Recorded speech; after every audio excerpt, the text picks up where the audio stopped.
Assalamualaikum warahmatullahi wabarakatuh. Halo teman-teman semuanya, selamat datang di The Podcast. Saya Aisyah dan Naila yang akan menemani kalian pada episode kali ini selama 10 menit ke depan. Oke teman-teman, pada episode kali ini yang bertemakan sharing inspiration. Tapi berbeda dengan episode sharing inspiration yang lain, pada episode kali ini kita akan bersama dengan perwakilan salah satu program studi yang ada di FDK, yakni Komunikasi Penyiaran Islam. Atau biasanya kita sebutnya itu KPI. Oke, langsung aja ya teman-teman, kita sambut perwakilan dari program studi KPI, yakni dari Sekretaris Prodi KPI Bapak Rozakul Arif MSOSI. Apa kabar Bapak? Alhamdulillah sehat. Iya, oke. Dengan tentunya Bapak Rozakul kali ini tuh ditemenin oleh salah satu mahasiswa berprestasi dari program studi KPI. Ada Kak Adimas. Halo Kak. Halo. Oke teman-teman, langsung aja kita tanya nih ke Bapak Rozakul, gimana sih Pak pengalamannya selama beberapa tahun ini mendampingi mahasiswa berprestasi program studi KPI Pak? Ya, alhamdulillah KPI selama ini banyak menelurkan mahasiswa-mahasiswa berprestasi. Kita di Prodi ya mendukung apa yang dilakukan oleh mahasiswa kita. Kalau memang itu untuk kebaikan mahasiswa akan kita dukung, akan kita support. Apa yang bisa kami lakukan akan kami lakukan. Nah, terkait dengan prestasi yang biasanya dilakukan oleh mahasiswa, kita sebagai Sekretaris Prodi dan Kaprodi biasanya mensupport dalam hal misalnya terkait dengan administrasi, persuratan, dan seterusnya. Kalau memang perlu bimbingan, kami akan membimbing mereka. Atau kami bisa menunjuk ke beberapa dosen yang relevan dengan prestasi yang dibutuhkan oleh mahasiswa. Itu yang biasanya kami lakukan di Prodi. Oke, kayak gitu teman-teman. Aduh, nggak afdol banget kalau kita nggak tanya juga nih dari mahasiswa berprestasi dari program studi KPI dengan Kak Adimas. Boleh Ya. nih Kak, kita dibagi sedikit spill trik atau mungkin pengalaman kakak selama mungkin ada beberapa kegiatan itu. Boleh Kak? Ya, jadi untuk memang di prodi KPI sendiri, memang untuk seperti yang disampaikan Pak Rozak tadi sebelumnya, memang untuk prodi ini sangat memfasilitasi ya, dalam artian dari segi administrasi, lalu juga segi mentoringnya, pembimbingan juga pasti disupport.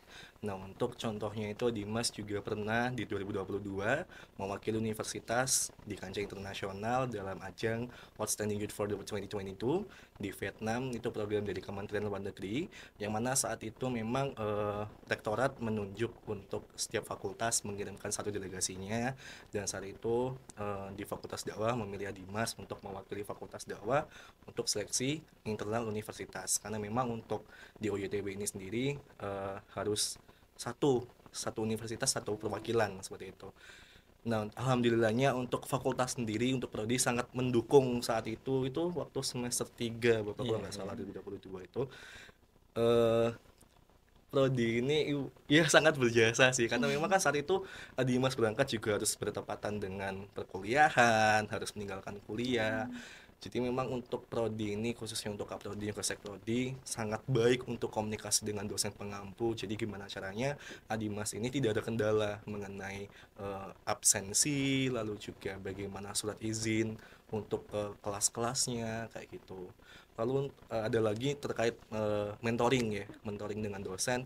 Ini contohnya waktu Dimas kemarin untuk lomba di BINUS Jakarta, itu lombanya online, kebetulan itu namanya International Communication Competition 2023, yang alhamdulillah saat itu Dimas juga meraih juara. Itu memang dibimbing oleh Bu Fikri, dosen dari KPI ya.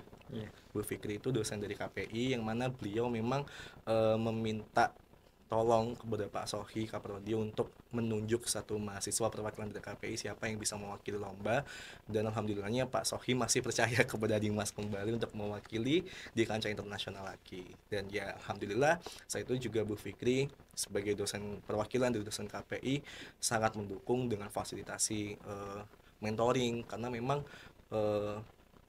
Ya namanya lomba pasti juga perlu latihan, tapi karena memang ini lombanya akademik ya, jadi memang Bu Fikri mengarahkan mengenai bagaimana nanti cara menyusun materinya, bagaimana nanti presentasinya, bagaimana public speakingnya, lalu juga dibantu oleh Pak Rozak mengenai persuratan perizinan ke kelasnya bagaimana, soalnya memang lombanya dilakukan meskipun secara daring, tapi karena memang pesertanya dari Filipina,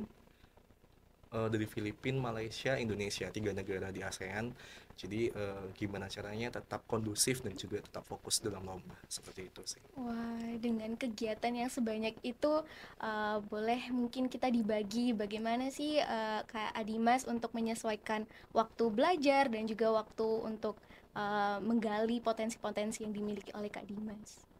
Oke, jadi kalau untuk Adimas sendiri sih memang banyak ya aktivitas di luar. Adimas juga bergabung di beberapa organisasi, duta juga, duta bahasa, duta wisata, duta narkoba, duta kampus juga di universitas, rektorat. Tapi ya bagaimana caranya kita kembali lagi kewajiban tanggung jawab. Soalnya kan kita memang di sini kuliah ya kita tugasnya sebagai mahasiswa. Kewajiban tanggung jawab mahasiswanya apa? Ya belajar, kembali lagi. Jadi memang untuk bagaimana cara membaginya ya kita harus tahu skala prioritas. Pertama ya kita harus belajar. Kalau emang ada tugas dari dosen ya kita kerjakan. Nah, kembali lagi kalau emang kita harus fokus lomba ya gimana kita bagi waktunya. Misal nih paginya kita bisa kuliah, mungkin nanti pulang kuliah kita bisa tuh upgrade diri kita mau ngapain atau ngisi waktu liburan kayak gitu. Tapi kalau emang berjalan bersamaan ya kembali lagi.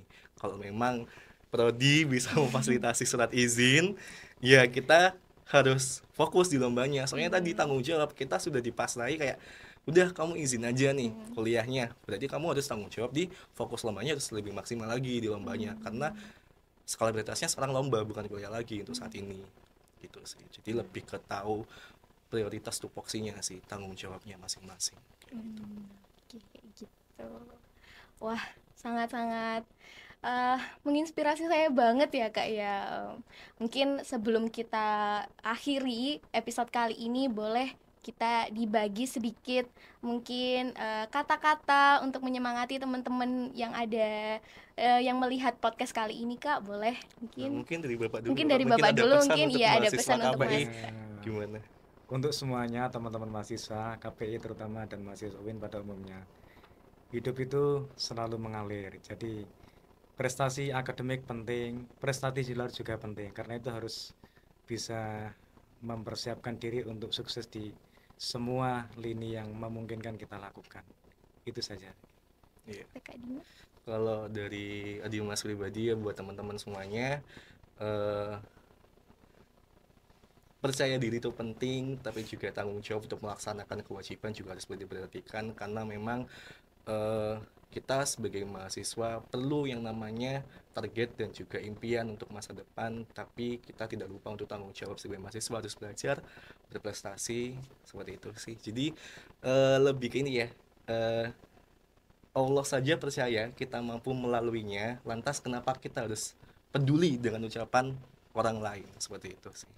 Oke, wah kata-katanya sangat bagus banget dan sangat menginspirasi banget Kak. Gitu teman-teman, jangan lupa untuk terus percaya diri kepada diri Betul. sendiri ya Kak ya. Wah, nah itu sharing inspiration pada episode kali ini teman-teman. Jangan lupa nantikan episode kita yang selanjutnya. Terima kasih. Wassalamualaikum warahmatullahi wabarakatuh.